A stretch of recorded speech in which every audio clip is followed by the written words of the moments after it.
I don't want to hear a love song. No one sounds quite like Emmylou Harris. She can just make, like, sadness sweet. It's almost painful, but you love it, you know. Whenever I hear her sing, there's no shortage of lonesomeness. You know? Sometimes we need to know that somebody out there hurts as much as we do. Emmy does it better than almost anybody. In harmony with her mentor, Gram Parsons, Emmylou pioneered a vision of country music for a different generation. For my money, they're the greatest recorded duets in popular music. Emmylou sings like an angel. She can make anybody else's voice sound great. I love singing with her. But Gram Parsons died at the creative height of their singing partnership. Emmy knew she was staring right into the abyss, you know. She knew that that her life was changed forever, but I knew she was going to make it. Till I can gain control again. Thrust into the spotlight, Emmylou took up Parsons' legacy and became a solo star.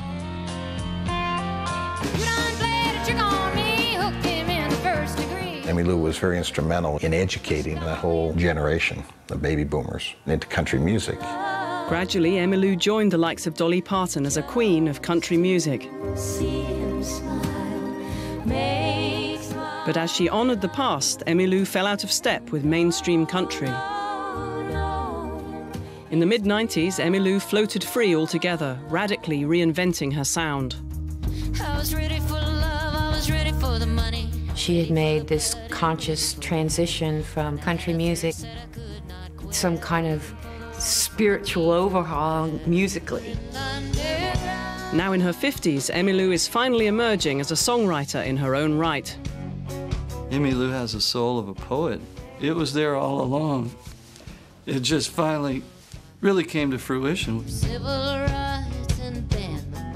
It really isn't easy to be in this business and be a single female solo artist. And to keep yourself intact like the way she has. And she looks good. That comes from inside.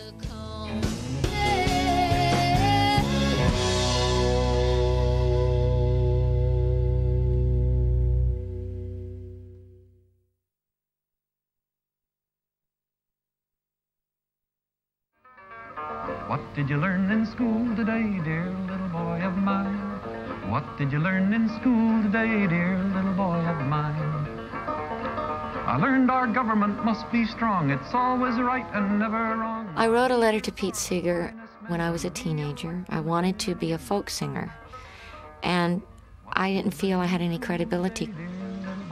I wasn't poor. I'd never suffered. I never had to deal with unions and never hopped a freight train. So I just wrote in this letter about how could I get some credentials, what should I do?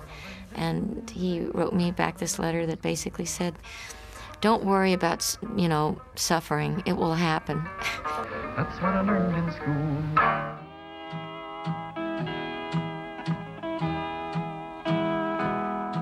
Emmylou Harris was born and, for the first 6 years of her life, raised in the Deep South. Birmingham, Alabama. Home to much of the music that would later inspire her.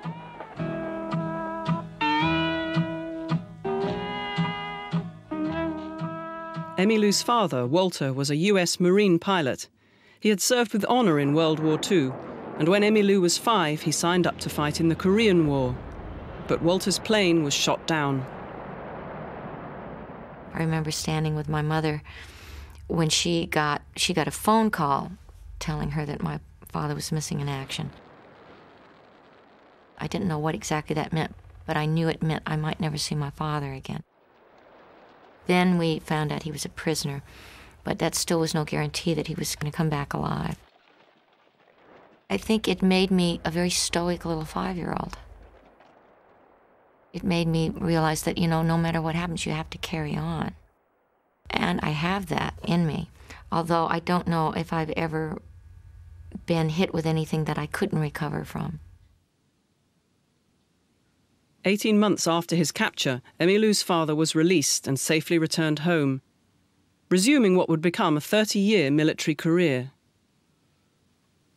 Emmylou and her older brother, Rutland, grew up as typical military kids, frequently uprooted as the family moved from base to base.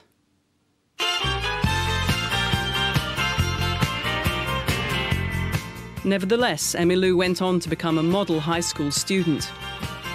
She was a class valedictorian, a cheerleader, and a beauty contest winner by the time her family finally settled in Washington, D.C.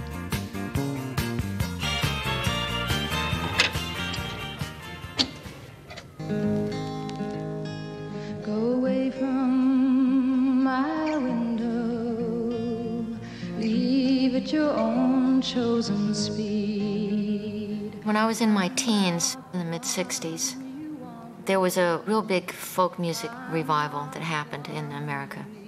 And there was a wonderful program, WAMU, and from 7 o'clock to 12 midnight, he would do folk music. He would play, he would play Bob Dylan and the current sort of singer-songwriters that were coming up. I don't know why it resonated for me. You know, middle-class white girl who had never really known any hardship ever in her life. Maybe it was just the sound of Joan Baez, you know, and that beautiful voice and the purity.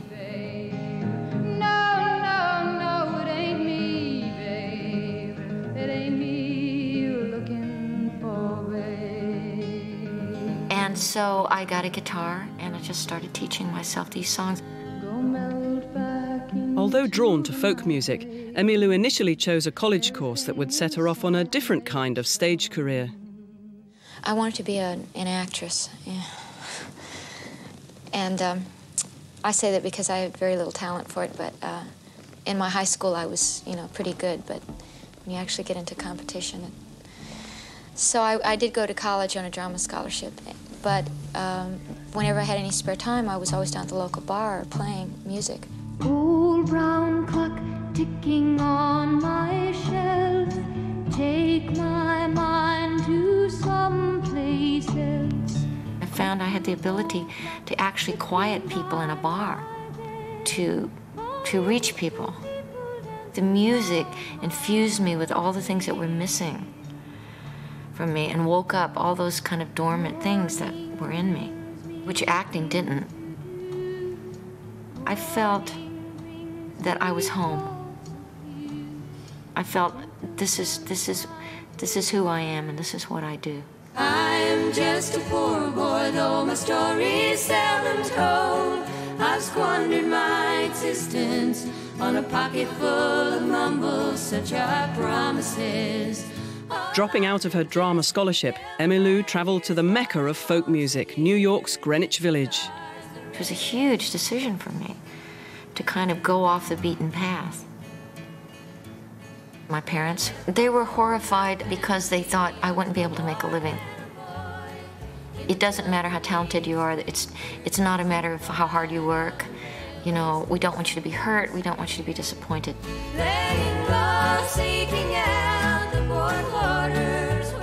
Almost a decade after her idols, Joan Baez and Bob Dylan, had played in the coffee shops and folk clubs of Greenwich Village, Emmylou joined the ranks of aspiring singer-songwriters, working as a waitress to support herself.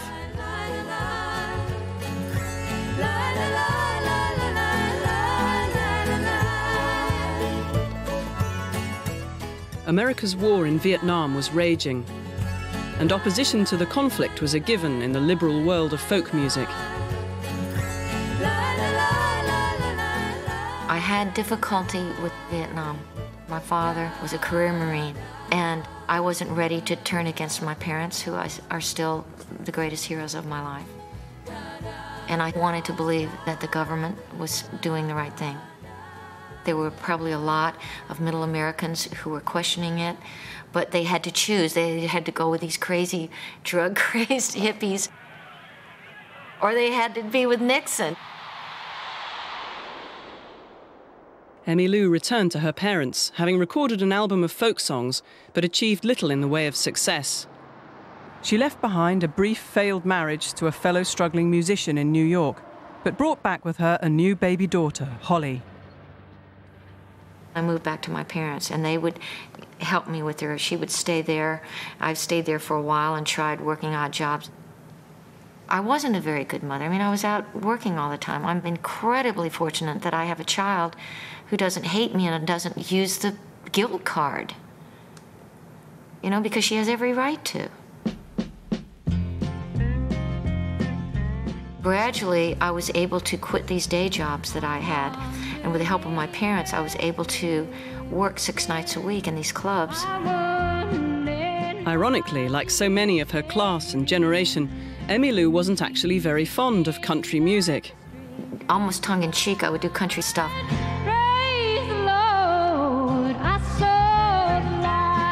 I was into the folk music that really made statements and said something politically liberal, whereas, you know, country music was associated, I suppose, with more right-wing stuff. Praise the Lord, I saw the light. I had lost the idea that I was ever really going to make it as a musician. You know, I was going to be in the clubs forever. I could make enough to get by, and I didn't know how long that was going to last. But I don't think I really thought that anything was ever going to really happen for me. 'Cause I'm the one who showed you how to do the things you're doing now. Eventually, Emmylou came to the attention of Gram Parsons. All your charms. A former member of the Byrds, he was gripped by a vision of grassroots country hot-wired with rock and roll. But I'm the one. The charismatic Parsons already had his share of disciples. I wanted to know more than I knew about country music, and he was the guy that knew it. Show me that Everly Brothers song I don't know, yeah, and tell me some more about Lefty Frizzell or the difference between Bakersfield and Nashville. Nobody saw. Almost alone amongst his peers, Gram saw through the schmaltzy veneer of country music to the passion at its heart. I'm your toy. I'm your old boy. He was the sort of footpath back to the masters of country music. That's how I really found those people, bumping into Gram's music and realizing, wow, this is country, huh? I really like country music. Heartbreak, lonesomeness, death, betrayal, sin. You know, those are kind of the biggies in country music.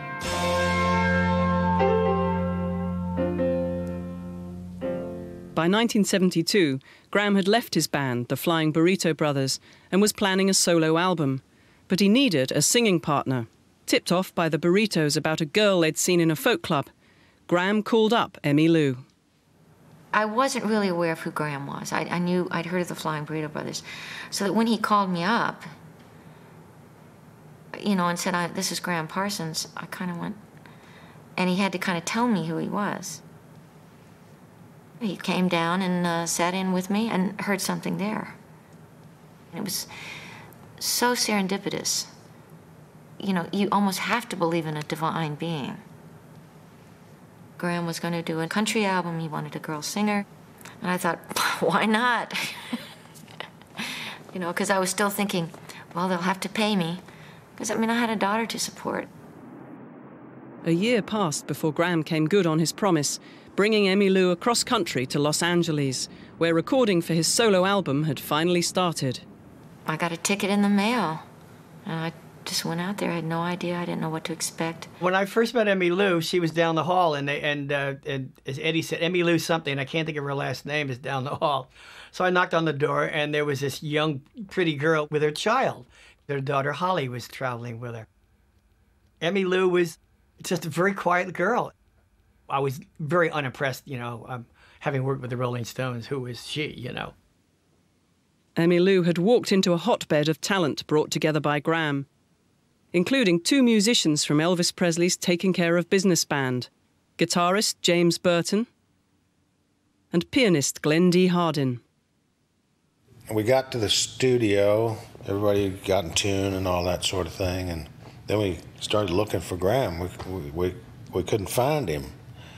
And finally, someone went and looked in the vocal booth, and he was passed out on the floor.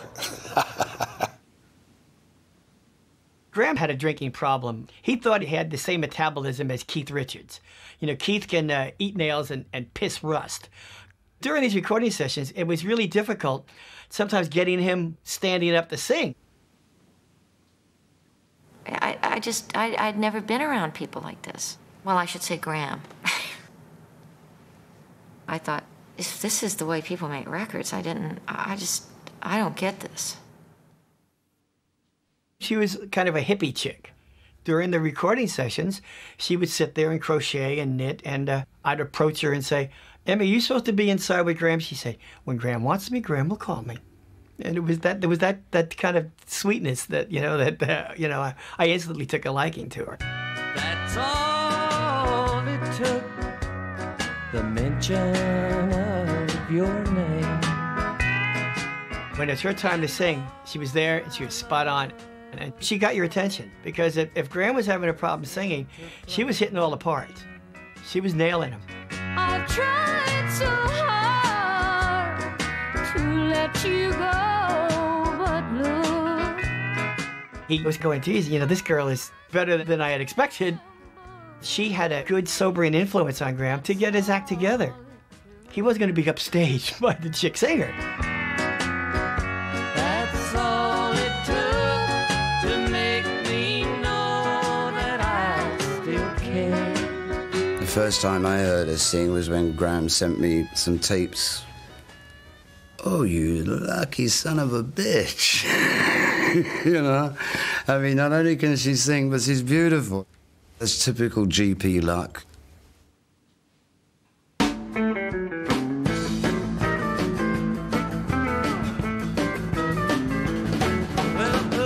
Pittsburgh, rolling down the eastern seaboard. Got my diesel wound up and she's a-running like never before. The completed album, entitled GP, found only a small cult audience. Nonetheless, Emmylou set out on tour with Graham and his new band, the Fallen Angels. I got 10 forward gears and a joy. Wheeling around the country in a hell of a vehicle out there. That's not a hell of a vehicle. That's a bus. By the way, we're going to auction it off. 1140. Greyhound type? Yeah, it's a Greyhound. We've been driving all over the country in that time. Now, we had a tour bus that was a sit-up bus. I mean, not like today where you got the TV and the microwave and you got your own bunk and you got your headphones. And this was a sit-up bus across America, and it was very awkward. And Graham was being a naughty boy. Emmylou was knitting. Graham was drinking. Emmylou was knitting. Graham was drinking. And he was with his wife at the time, Gretchen. And they're fighting. She was very jealous of Emmylou, I'm sure. He paid a lot of attention to her, and he was very impressed with her, and I think he was less impressed with his wife. Would you enjoy doing it in the bus, though? Doing what in the bus? Yeah. I could have a lot of women, but I'm not like some of the guys. We had the most disorganized rehearsals. And we went out and we did our first gig and we got fired because we couldn't even play one song from beginning to end. So I'm thinking, boy, I don't know how these people make a living. So Eddie, Graham's manager, he said, right, we're going to have a rehearsal, and we're going to work up 12, 16 songs. Graham Parsons, Fallen Angels. And the next show, we got so many encores that we had to come back and start playing the show over again. I was born in a little bitty town. And it called me a man called to keep my big, big mouth shut.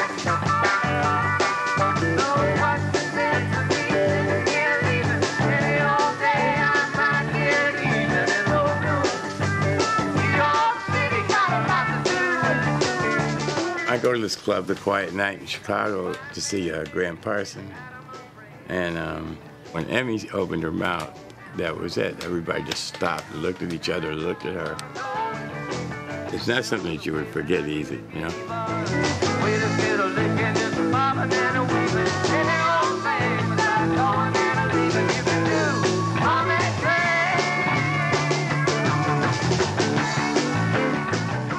The first time I saw her was at Liberty Hall in Houston with Graham.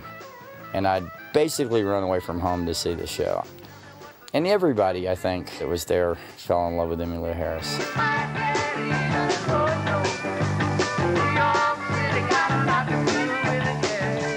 When Graham was together, there was just nothing like it, his presence on stage. He had this amazing charisma. For the first time, I really heard Graham's voice. And I realized not just what a great singer he was, but what he was doing. And before then, I had been kind of intrigued by what we were doing, but it was more about me. And at that moment, it became about him, and it became about the music and what we did together.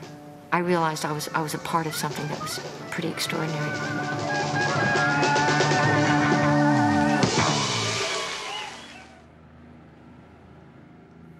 By just a process of sort of osmosis of all the music that he had been playing for me and we'd been listening to playing on the bus, Charlie Pride and Merle Haggard and George Jones, I was really ripe.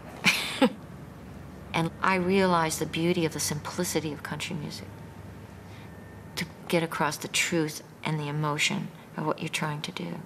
And that's the real challenge in country music.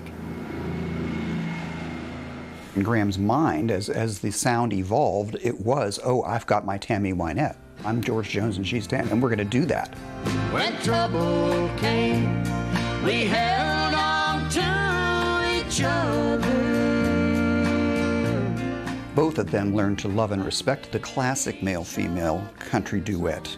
So that's what evolved. She did sing Tammy to his George. Graham Parsons juxtaposed with this incredibly pure harmony singing from Emmylou Harris. For my money, they're the greatest recorded duets in popular music that you don't have to talk about just in country music. Love hurts, love scars, love wounds and mars.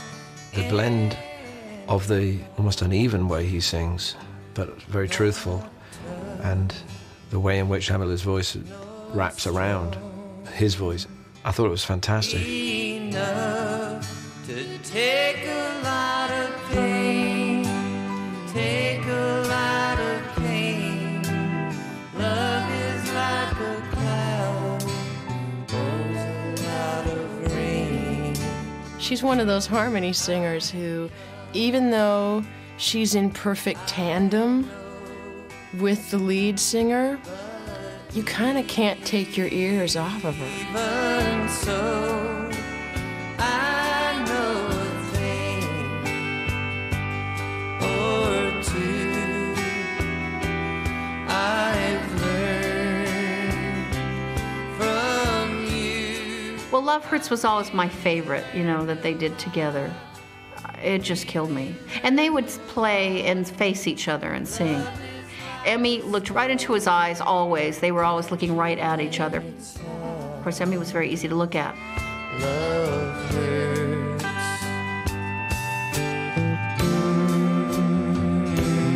Love hurts. It really is the tension of the male and female performer together, in which one can begin to imagine that it is somewhat autobiographical. A statement between a man and a woman who are actually feeling the emotions of the song towards each other, not just as a performer.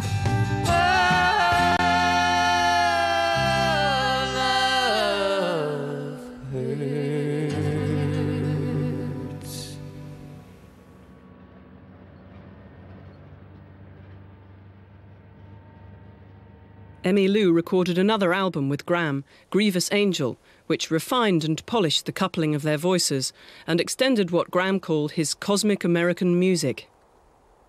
Kicking back after its completion, he headed out with some friends to Joshua Tree. The Joshua Tree was a place of peace and tranquility for Graham. Graham was celebrating. After that, we had a tour booked, and we were going to go on the road and, you know, and continue his career with Emmylou. He and his friends were having a good time partying, and he was drinking. On September 18th, 1973, Graham died in the Joshua Tree Inn. His sudden death, a seemingly inevitable consequence of his rock and roll lifestyle.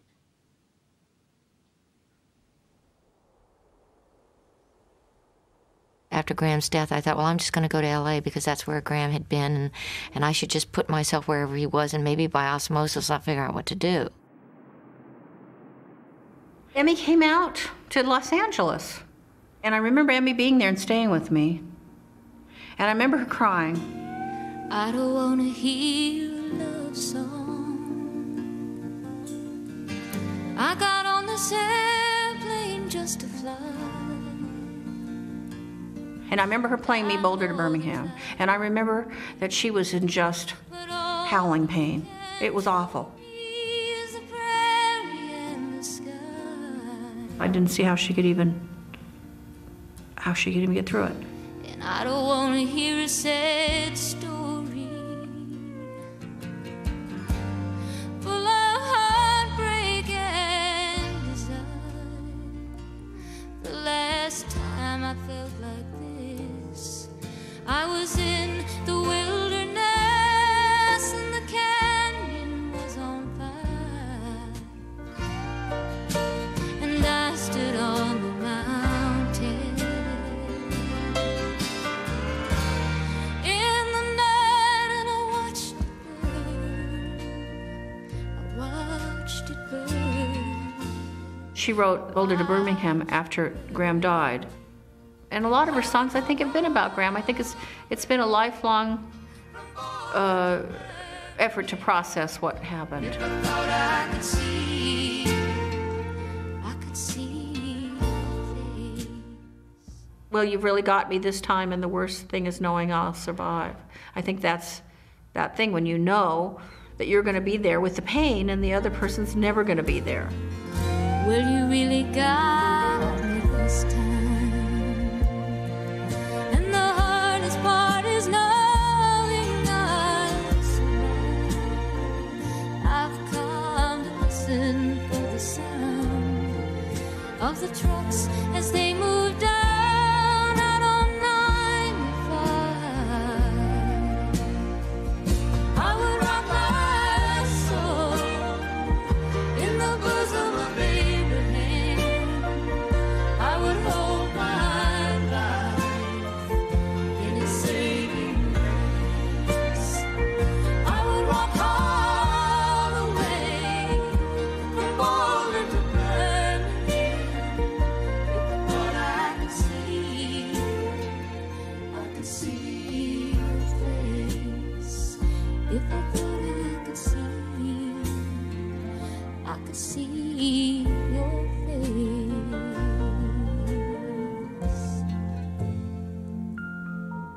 I knew she was in trouble, but I knew she was going to make it. You know, I knew she had the strength to make it. And Linda was the most amazing friend to me after Graham died. You know, she brought me out to LA at her own expense, had me stay at her house, had me sing on her shows at the Roxy, which were a pretty big deal at that point because her career was really starting to take off. She talked to everybody about me, everybody in the industry. I mean, she had a lot to do with me getting my record deal.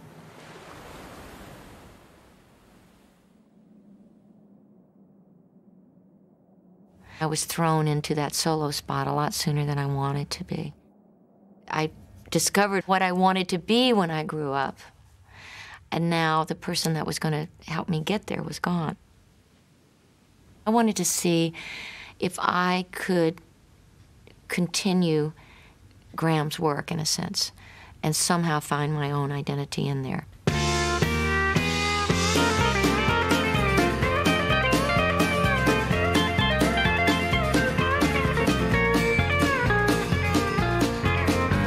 My baby never was a cheating kind, but it wasn't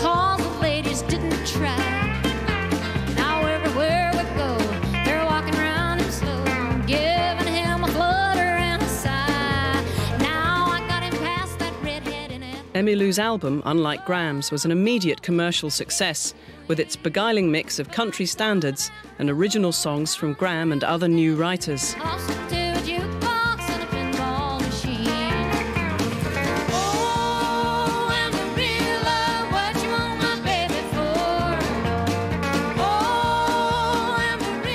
Emmylou formed the Hot Band with James Burton and Glenn D. Hardin, alongside newcomers like Rodney Crowell.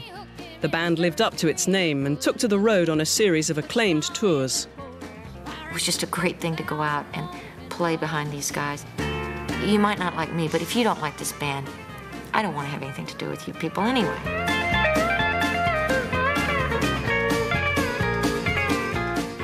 This band has always been a fantastic talent pool.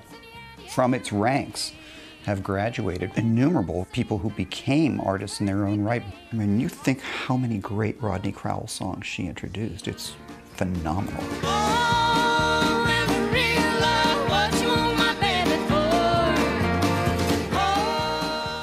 I owe so much to Emmy because she recorded a lot of my songs in the very beginning. When she started recording my songs, it comes over the radio. And she's going, "Hey, that's me singing." I said, "Yeah, that's my song." What people forget about Emmylou in the mid-'70s is we would work 2 nights at Dodger Stadium going on in front of Elton John. And then a couple of nights later, we'd be with Merle Haggard and then the Grateful Dead. It was spice of life.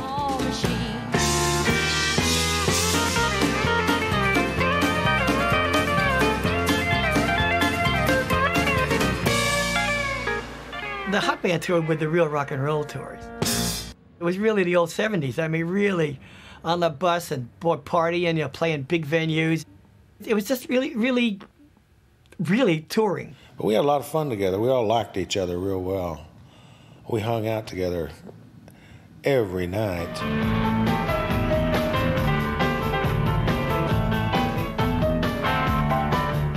And there was usually always a Warner Brothers representative around with his credit card, and we enjoyed that. Glenn D. Hardin was the king of wild times. That dude could get down and rock with anybody, anywhere, anytime. And I can tell you that Rodney was the prime minister of Party Animals.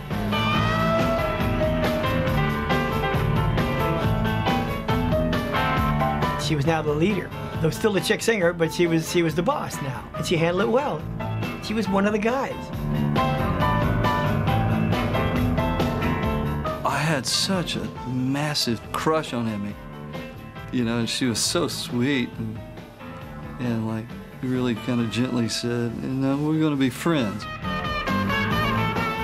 She gently led me into a lifelong friendship.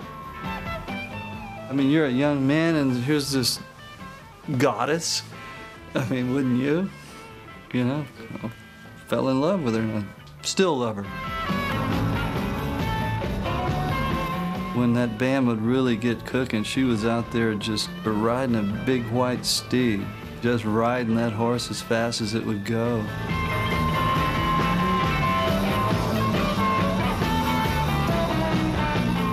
I think of Emmylou Harris as being representative of a generation of young women in the 70s. One would not wear pancake makeup or have bouffant hair, and it made country music hip.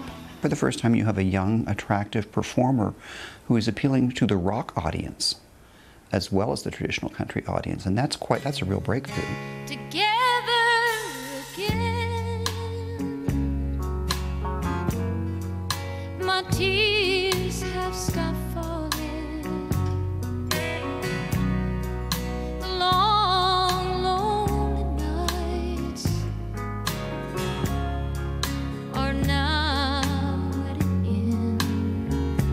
It was very noticeable that you were getting rednecks with hippies. It was drawing these obvious crowds of where people were getting along, or at least putting up with each other,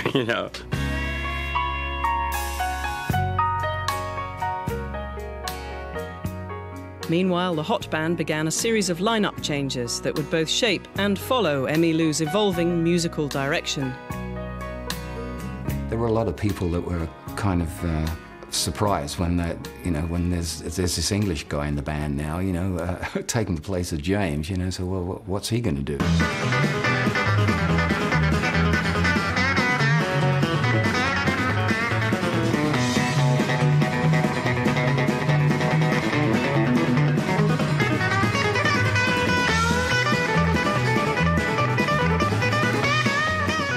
Emmy always felt that she was carrying the torch for Graham's music, and we recorded a great deal of his songs, changed them a little bit.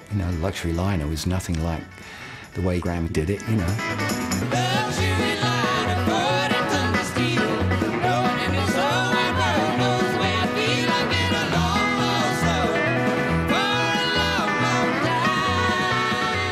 Emmylou has just the most amazing talent for picking tunes. We'd turn them around and give them our West Coast sound. We were kind of mavericks. I think we'd taken a step forward, but a step back as well. We were honoring the past.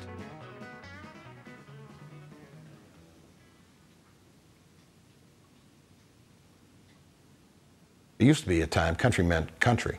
The rural truck driver singing to the truck driver. Those guys related to each other because they were working class people. Used to be a guy who was sharecropping during the day and playing his guitar at a honky-tonk at night. And now it became, people who were college educated and, but it kind of dropped out during the 60s, and we're looking for something with more reality to it. And Emmylou was at the right place at the right time and the right person. And the fact she was so damn good and such a purist as far as the music goes, she began to become accepted by country radio listeners. So as the kids getting turned on to country music, plus the country people getting turned on to the kids.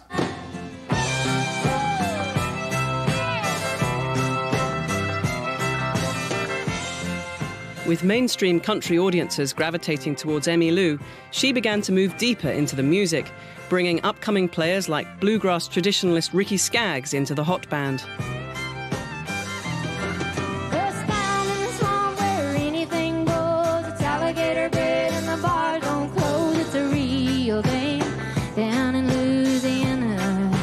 Half the time we'd set up playing and singing, and so after the show, we'd get the mandolins and fiddles and bring them into the hotel room, and we'd set up till 3 or 4 o'clock in the morning sometimes, singing. One result of these late-night sessions was Emmylou's defiantly traditional bluegrass album, Roses in the Snow. We made a conscious effort to do, a pure country record. One that, in the words of Waylon Jennings, couldn't go pop with a mouthful of firecrackers. Hallelujah, I'm ready. Hallelujah, hallelujah, I'm ready to go. And when it was mixed, Emmylou took it to Warner Brothers, and Warner Brothers said, "What's this?" And Emmy said, "This is my next album." With that beautiful smile of hers, and they said, "You're kidding." She said, "I'm not kidding, I'm dead serious." By now, Emmylou had married again to her record producer, Brian Ahern, and given birth to Megan, her second daughter. But this partnership, both professional and personal, was about to change. I have this thing where when any upheaval or any trauma in my life, I tend to deal with it by moving to another place.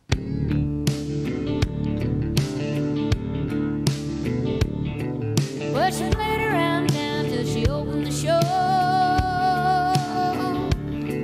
for a high-rolling singer up in Emmylou. My marriage was in trouble, was disintegrating.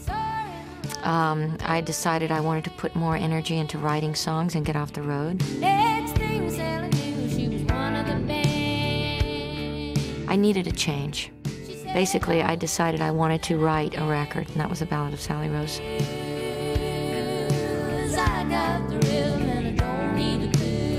The Ballad of Sally Rose marked Emmylou's first sustained foray into songwriting. The album, co-composed with new producer and husband-to-be Paul Kennelly, saw Emmylou coming to grips with her past. Sally Rose was obviously the story of Graham and the story of Emmylou, of how they met, and he became her mentor, and then he was tragically taken, and then she was left to go on her own. She didn't write very often in those days. All of those songs about Graham came out in a big burst of emotion that had been sitting in her for a long time, and the dam burst. She was the sweetest thing that he ever had seen. It's autobiography and fiction. I put certain events in that weren't true, but could have been true. She was the prettiest thing that he ever had heard. Playing rhythm guitar and singing the third. There are people who had already decided that Graham and I had this, affair, which we didn't have, even though we were in love with each other, and probably if he had lived, we probably would have had an affair. But we didn't. He had an extraordinary effect on me, and I will always love him. He will always be this dear, dear soul in my life that touched me so deeply. Oh, my darling, I have searched the desert and the sky just to find you and take the morning from my eyes. When I lost you, I suffered and you were sanctified. It's a story that is so extraordinary. Graham's life and his death. There is always going to be a myth about, there's an old country song, live fast, love hard, die young, and leave a beautiful memory. It's archetypal, is what it is, So I realize that in some small way, I'm a half of an archetype.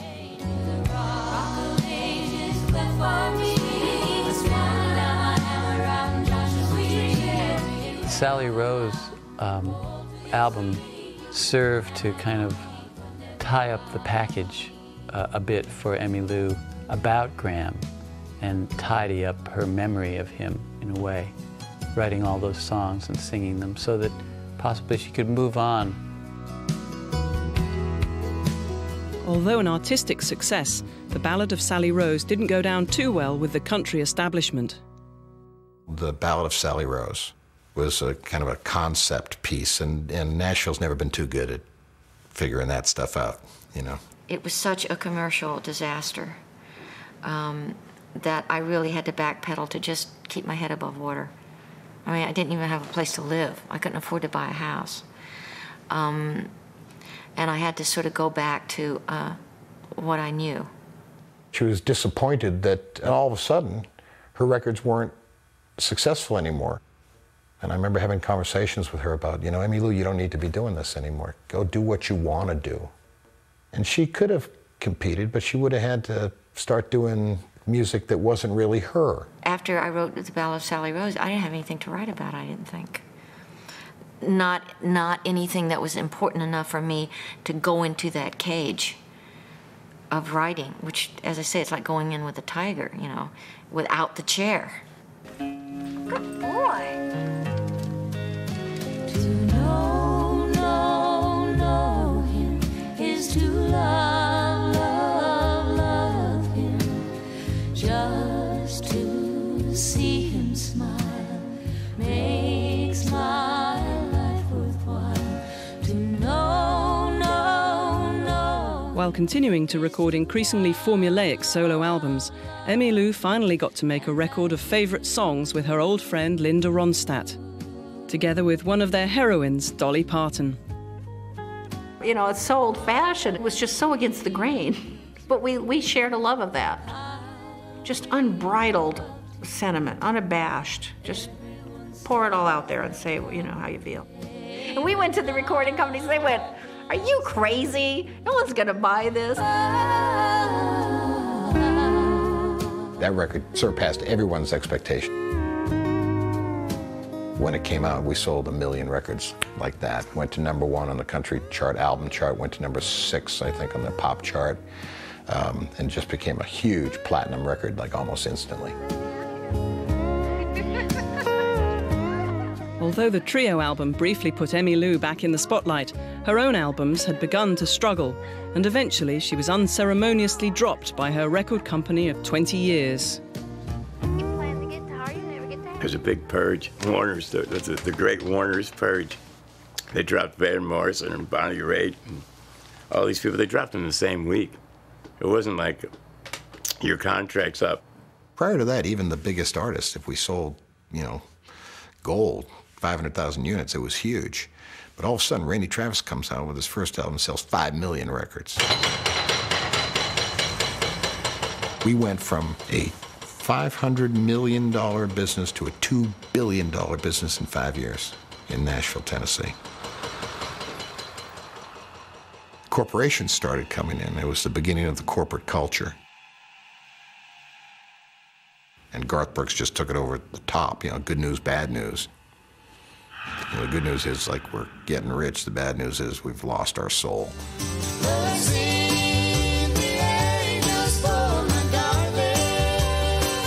As Nashville went corporate, Emmylou returned to the roots of country music, acoustic bluegrass, with her new band, the Nash Ramblers.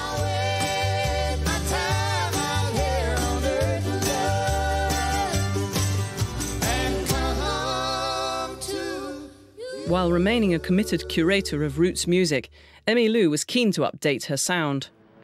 Everything changed with the darkly atmospheric album, Wrecking Ball. You have your ride for a while and you have your peak. I don't want to do the same record over and over again. In a way, I'm just really tired. I don't feel like I've got any ideas anymore. She needs to hear a guitar when she starts singing, take it out. Wrecking Ball was a complete departure for her. And I know she took a lot of grief for that departure. Emmy's Wrecking Ball was a wrecking ball. Which could be one that might work in with this project that we... When I first heard Wrecking Ball, I didn't know it was her. And I really didn't care for it too much. I thought she was really way off base with that.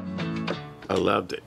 Wrecking Ball right from the get-go. It sounded to me like Emmy was definitely experimenting, Okay.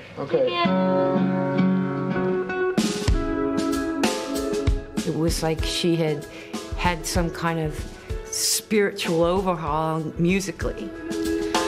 Oh, the streets are cracked, and there's glass everywhere, and a baby stares out with motherless eyes. Oh boy, I don't know if I need to comment on that. I just wasn't, that didn't really...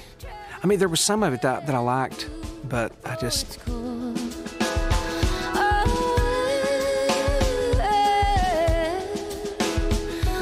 With Wrecking Ball, she did not give a thought to the country market at all.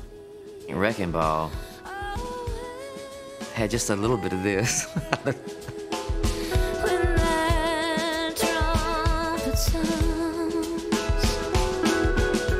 It ain't country, but it ain't bad.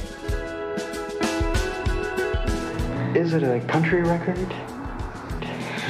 Well, I've been thinking about that. I figure we're in a country. So, all records are country records.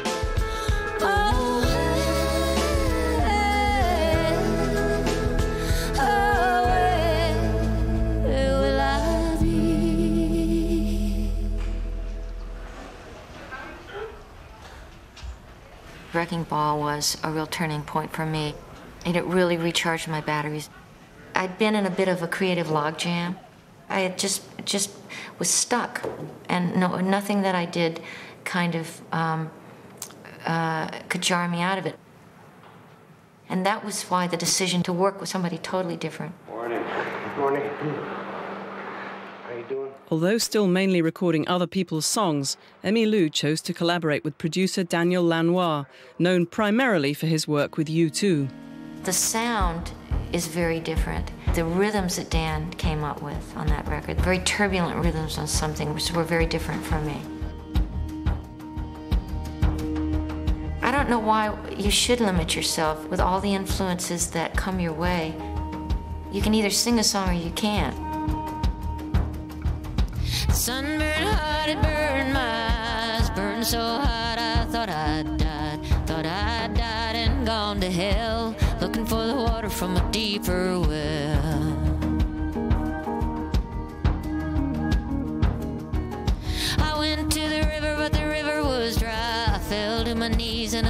to the sky, looked to the sky, and the spring rain fell. I saw the water from a deeper well. Well,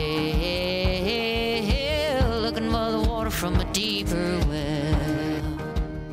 Everything that comes through me is colored by the fact that I am a woman. I don't think that ever changes.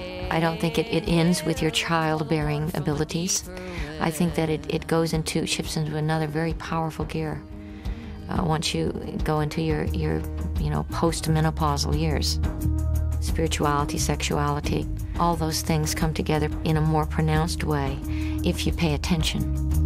I was ready for love, I was ready for the money, ready for the blood and ready for the honey.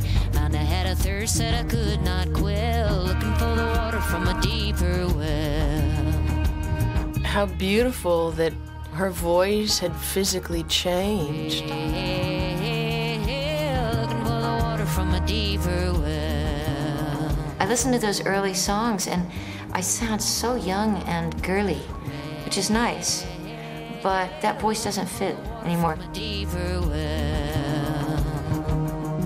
Something new happened on Wrecking Ball. Like her voice was sort of the epicenter of it, and it was huge, disembodied. I almost hear it as being freed of the flesh. Like it's almost completely soul. Well, I did it for kicks and I did it for hate. I did it for lust and I did it for faith. Did it for need and I did it for love. Addiction stayed on tight like a glove.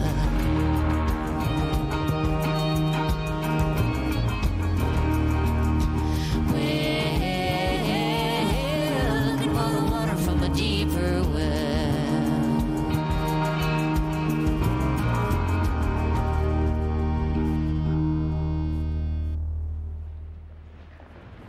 It's fantastic. So I think we should call it a night. Yeah.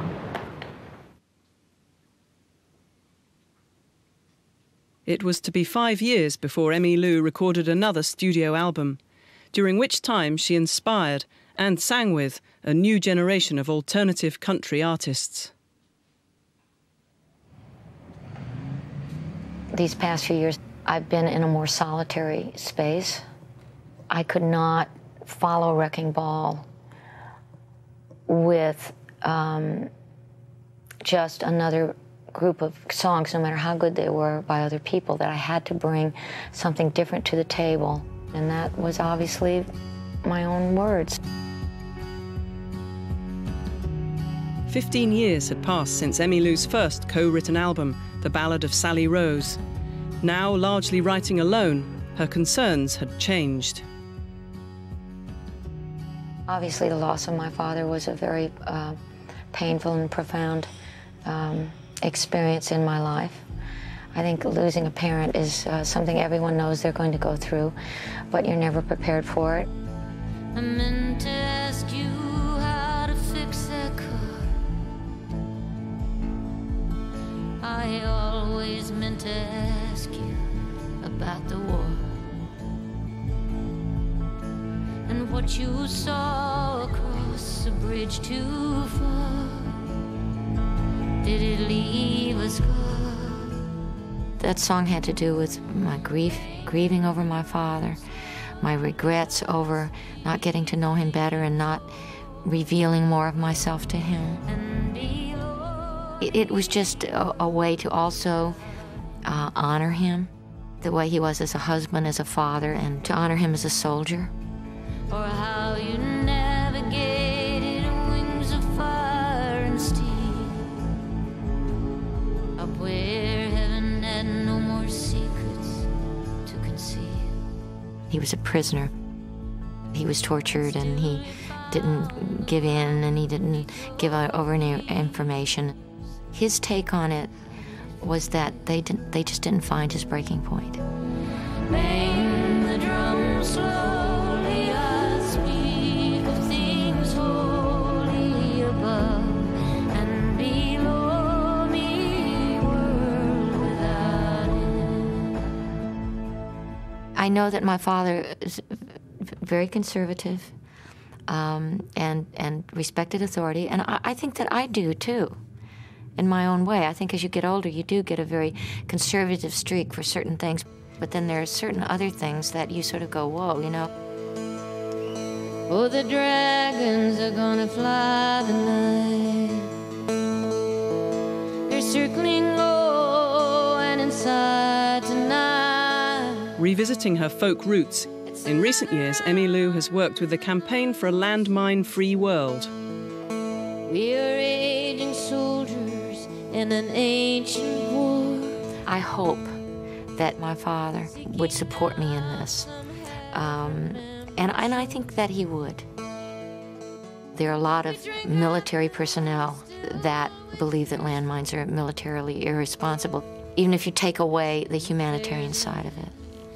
What is this hunger for? She actually came over with me on a trip to Vietnam and Cambodia to actually come to the clinics where we do our rehabilitation projects, to meet people and to have the experience of, dealing with this problem.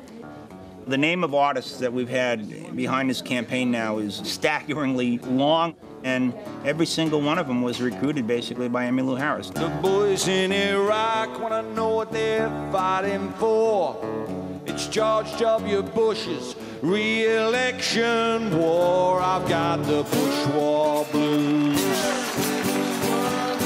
I got the Bush War blues. I got the Bush War blues. I got the Bush War blues. I'm gonna spread the news all around.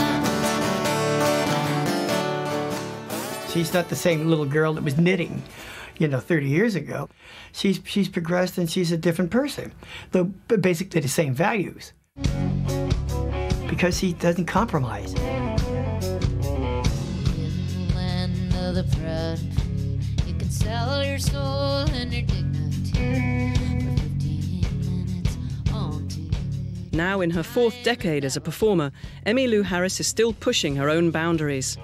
Her new album, Stumble into Grace, largely self-composed, shows her continuing to blossom as a mature artist.